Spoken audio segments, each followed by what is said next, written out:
والصلاة والسلام على رسول الله رسالته للسيد القائد محمد حمدان وهو ولي أمرنا. أنا الشيخ القاري أرسل لك رسالة هذه من داخل بيت من بيوت الله سبحانه وتعالى، والآن أنا في ميادين القتال. تأتي إليك الناس وقد تطلب مصالحهم، ومنهم من يطلب تسابيح 2025، ولكن أنا أطلب منك لكي تطلب لي على كتاب الله وسنة رسول الله صلى الله عليه وسلم تسابيح مبارك زواجا شرعيا، وأنت ولي أمرنا تتقدم لها أو لأهلها إن قبلت أو إن لم تقبل. لا حرج في الزواج، لا حرج فيه. لذلك أتمنى أن تنظر إلى طلبي هذا بعين الاعتبار ولا تهمشه.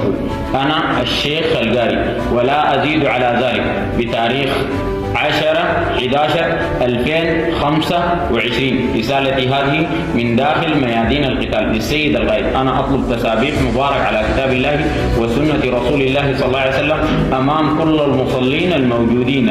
هذا الكلام اليوم بعد صلاة الفجر، يوم 10/11/2025. الشيخ القاري، أتمنى أن تنظر إلى طلبي هذا بالاعتبارية، وبارك الله فيكم. السلام عليكم.